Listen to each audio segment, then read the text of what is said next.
Immortal 3-gate, and he's gonna get defensive advantage with What's photon happening? What's overcharge. happening at the probe? Oh, he sees it. Yeah, he knows that it's a 3-gate. This is a huge advantage for Blipnose. Yeah. I think my player is gonna crush your player, buddy. It does not look good. Back Oh up. boy. One stalker down. Oh, he's so smart. Ooh. So smart. What a guy. He should go, like, he's not mining full on gas, so he can't even transition. Oh, did he overstretch? Wow, he Overstretch the overstretched. Renos. I think this could still end up okay for Meow, but this was a pretty big mistake and allows Rob to come back into the game. Yeah, overstretch there. Units lost. Still in favor of Meow. Oh no, no.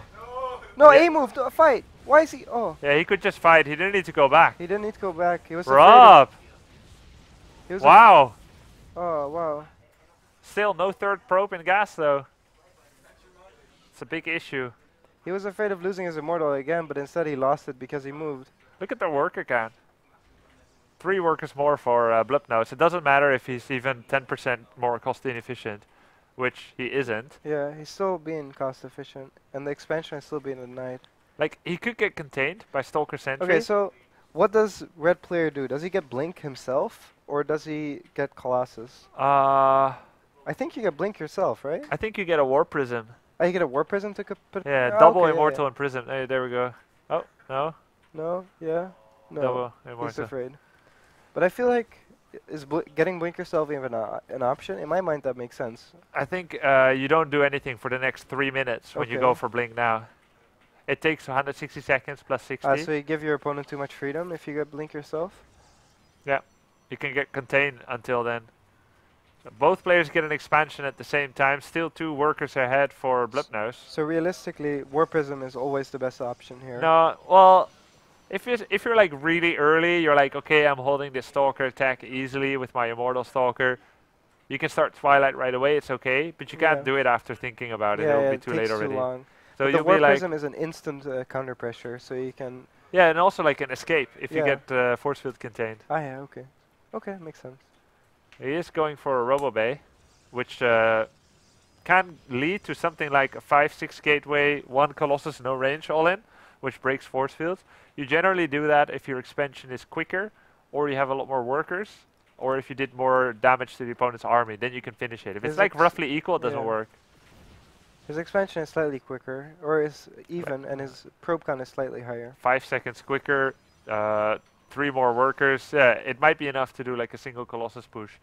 On the other hand, base starts now, which means he should have a Colossus the same time as Blipnose, because he'll be the defender. So it should not work. It's gonna turn into one of those long games, man. Yeah, it very well could. This probe is stuck, by the way. It's to do muta stacking. I have seen this trick before. It's for what? Muta stacking. If you want your muta... no? Yeah. Okay. He can still get out if he just stands here, and then he makes a pylon here, and then he will squeeze out. But in Brute, where people used to lock probes like this, right, to micro units, because they didn't have overlords. Yeah. I didn't know that back then. I only found out later. Oh, okay, no. Damn it! I could have been so great. No, I'm curious, but I thought that was true, but I wasn't sure. Quicker +1 from RBVH. Okay, so but what I'm curious about is there like a high-level reason why they're both going Colossus instead of the Arca and Immortal style, or in this situation was going Colossus the better option? It's easier to use. So they both just chose the A move. It's also technically better. It's technically better? Like, the Colossus is the best damage-dealing unit in every fight. The only reason you wouldn't make it is because you would fight against mobility. Yeah. And they eventually can get countered by Tempest, but even that route is dangerous and fraught with risk, because let's say you have 3 Colossus, the opponent has 3 Tempests. Yeah, you're going to lose them all, but if it's happening during a fight, the Colossus army is still going to win. It's only cool when it happens before the fight. Kind of like moving in Corruptors, making sure the Colossus gets 0 hits on your Hydras.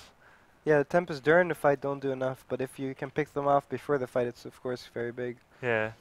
But I wonder, every PvP I see ends up in Arcan Immortal, 3 base, and then one of them moves into the other guy. Yeah. If that makes sense? Like, one of them doesn't make probes for the third, the other guy makes 3 probes for the third, and then they Dies just kind because of... of it. Yeah. Yeah, it doesn't...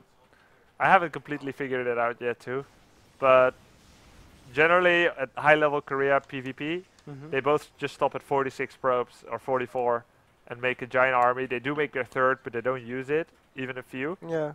And then they just go like 7, 8, 9 gates, Zealot Archon, War Prism +2, and then they fight each other. Yeah, is that even stoppable with Colossus? Well, I think yes, but Zest doesn't think so. Yeah. And he wins everything in PvP. Yeah. Well, I mean, just because you win everything doesn't mean you need to be correct, obviously. Yeah, but maybe it's like the build where you can always finagle a win out of it. You can always manipulate a win. Yeah, maybe. I mean, in Wings of Liberty, Koreans didn't play Turtle Infestor for the longest time, even though they were winning everything. And eventually, Turtle Infestor ended up being the best strategy anyway. So, I don't like it when people use Korean metagame as an argument in strategy, generally, because I don't think it's not always correct what they do, you know? Yeah. Well, I don't know. I find it difficult to play, like to know for sure whether Colossus or Zealot Archon is better. Yeah, me too. In like for other situations, obviously, but I know what you mean. Like I can play Colossus against Zealot Archon and be second guessing myself. Like should I, like he goes Tempest, what should I do? Go all in or transition? And the same thing when I'm the Zealot Archon guy and I have to attack into a Colossus guy. Yeah. Or do I go for Tempest? Yeah, I know what you mean. But most of my PvPs have been really short recently. Like from the last 50 PvPs I played. Because of you or because of your opponent? I think it must be because of me and my opponent. Okay. No, I'm curious. Like, I mean, you can always make games short if you want them to be short. Yeah. I think for my last 50, like at least 47 were like under 15 minutes. Okay. Well, there's something here, I think. To the right, slightly here. Oh, or hallucinate oracle. Yeah. +3, way farther ahead for Rob. Attack upgrade's very relevant. He is 2 Colossus behind though, and he's gonna remain somewhat behind. Is this one of those situations you were talking about where the numbers matter more than the upgrades? Well, +3 is incredibly huge, but if you're 2 Colossus behind, it's worth more than 1 upgrade ahead. Okay. So, but he's making second Romo to remedy the situation. On the other hand, that means he has no Templar Archives yet. Oh no, he has it already. But he's not doing anything with it. Yeah, I think he had his third quicker, didn't he, Rob? Yeah, slightly. Like 60, 70, 80 seconds quicker. Yeah. They're both overprobing by a lot.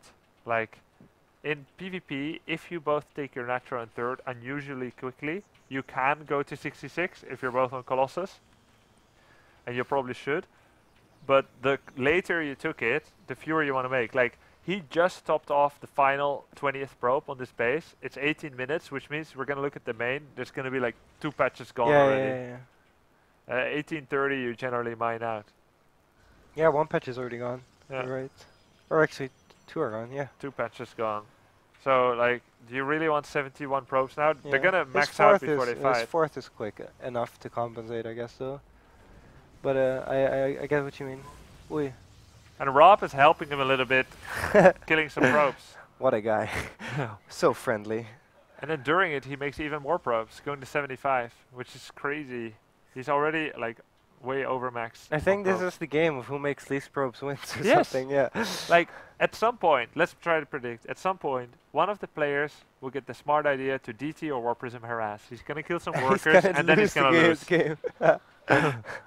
This happens in ZVZ sometimes too. When you're both on Roach and you have a lot of money, one player harasses with burrow roaches and keeps killing drones, and one player ends up having. Oh, nice, good move by Meow. I hope his white noise is on.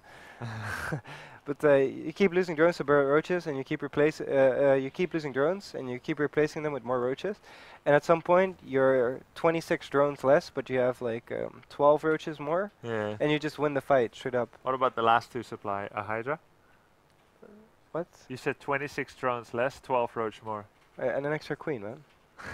For injects, for all the... For Right. Cool. Okay. Horrible position here by RBVH, and he has no mothership core here. This is a terrible fight positioning. It all comes down to this. I The think Colossus flanking from the top. Probes. Probes. Warpins. It's a great fight for wow. Bloodnose. Colossus just shredding everything. The Zealot's getting under the Colossus though, and this is one way Rob can turn around the fight. Whoa! A lot of the Colossus are dying, but I still think Meow can turn this into his mothership core favor. can kill everything. There's no anti-air. Run! Kill the Colossus! Run! Kill the Colossus! Oh my god!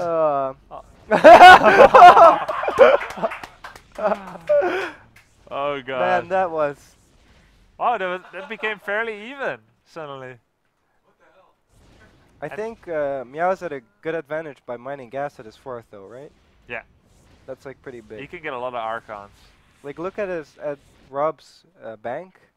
He has a lot of minerals, but he has no gas to spend it with. So he's forced to make a lot of Zealots, which ultimately you don't want Zealots in your composition, right? Yeah, I mean you want like 8 to 15 max to tank maybe. the first swipes of the Colossus, yeah. Yeah, and then you want like more coming in as the fight starts. Yeah, so it's not dead weight minerals, but you'd prefer to have more gas always. Shields, shields above armor. Shields is better when you can get a lot of Archons, whereas armor is better when it's still a lot of Zealots, Immortal, Colossus, and so on. Does armor not count when shields are being hit? Does it work that way? No, it's shield works only by itself. So armor is the best for Immortal, Colossus, Zealot because it covers everything, right? Yeah, HP and shield damage. No. Okay, they so just have more armor than shield. I mean, they have more HP than shield. Yeah, okay. The only units that have more shield than armor is like Archons. Buildings have equal, and Dark Templar has more shield than armor. Oh, I didn't know that. Yeah, 80 shield for the life. Ah, okay. So you basically get shield because Archons have a lot of shield. A lot. Yeah, but what I'm saying is, does armor reduce the damage done to the shields by regular attacks? So armor only reduces the damage done to the health? Yeah. Oh, okay. I didn't know that actually. Yeah. Okay. I'm really scared Meow's gonna attack into this, but it's fun when they fight. But look, they're both maxed, and Meow has the better army. Because he has more Archons. Oh, but he's gonna ball. He's gonna ball. Don't ball. Spread. Oh, such no, a ball! No. Such a ball! No, what a don't baller! Ball. Oh my god. The And 30 Zealots, and they came from many sides so they don't get splashed down by Archon Colossus. This is a great fight here by Rob. These Colossus are so well spread out. Neo Zealots coming in. Good macro. Nice warpins during the fight. Reinforcements for Meow. He's not completely dead in the water yet. He's managed to pull back while Rob was killing a few pylons and some Zealots. And it might go on. It might but you know, with fights like this, the advantage is with the one that had the more workers. Even though it was a mistake having 75 workers at this stage, considering that's what he had, he's going to be able to remax more quickly and more easily. Yeah. Well, fights are fun at least. Like that was scary, but that was fun. Yeah. I even called it, man. Like a minute before it happened, he's gonna ball into it. Yeah. And then he balled into it. Usually the attacker does. Yeah. I don't know why it always happens. If you're gonna ball into it from the side or something. Not into the smiley face. Yeah. Don't ball into the smiley face, man. That's not what you're supposed to do. No. Never punch people who smile at you. What? That's true.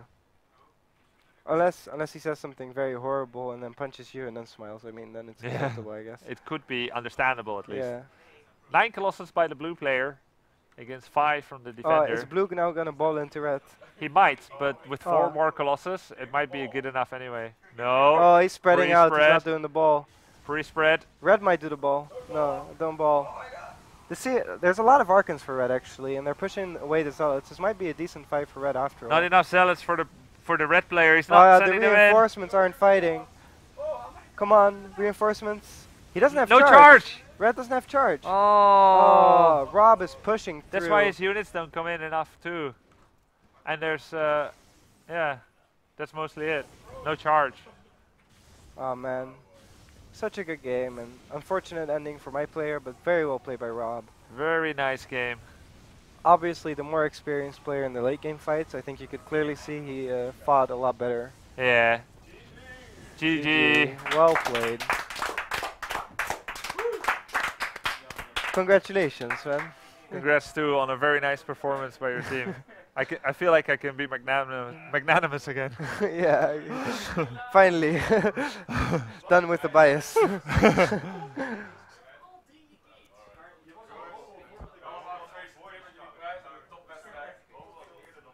I'm very happy. Actually, it got decided by the players and not by us. Yeah, me too. They had the fate in their own hands. Yeah. I would have been really sad for your players with the powers. So funny, so funny. No, but honestly, it's more fun for them if they get to decide their own prizes. Yeah. It was only you wanna sit next to me, buddy? necessary step. Okay, come here. All right. Well, I gotta congratulate you, Grubby. Congratulations on leading your team to victory. Hey, man, Congratulations to my team. Congratulations to the team. Congratulations, guys. Congrats, Phoenix, Rob, and also, of Isnobes. course, great thumbs up for your team, Yona. You made it. You made the match tremendously exciting. You know, this strategy of going 0-3 first and then trying to come back, that was really commendable in terms of viewer experience. You know, it's really fun. Thank you very much. I told my guys, man, make it exciting. Make one it way or exciting. another. All right, so your guys are gonna go home with one of these. Yeah, I So think they wanted you're gonna this have to give it anyway. away. Oh, you wanted that anyway? Okay. All right, and Grubby, so this is what your team takes home. Nice. So awesome. And your box is bigger than my box. You mean all three of my players get a Cooler Master Neptune 280L liquid CPU cooler? That's yes, they so do. great. Grubby. Awesome. Really nice. All right, guys. The broadcast is nearing its completion. There's one more, or actually there's two more items in the program. We're going to have a quick break after this, just to stretch our legs, maybe have some coffee, use the bathroom. And then there's going to be an exhibition match. I think it's going to be a best of one between Grubby and Yona. Yeah, we know that. And after the best of one, I'm going to be giving away the final prize, the HyperX Fury bundle today. You can still win it. You can still enter the competition. If you make a screenshot of the stream, any screenshot, modify it using Paint or Photoshop or whatever, and then tweet it at DSC League and at HyperX. You can still win. We're going to be showing a lot of the really cool entries on the stream when I'm giving away the prize, so that's going to be fun. Nice. There's some really funny Yeah, ones. there's some man. really funny There's ones, right? some embarrassing ones as well. Yeah. We're going to show the embarrassing ones too, I guess. Shit. Okay, so Cool. keep doing that, guys. We're going to go to a quick commercial, then a short break, and then we'll be back with an exhibition match between Grubby and Yona. Okay, sure.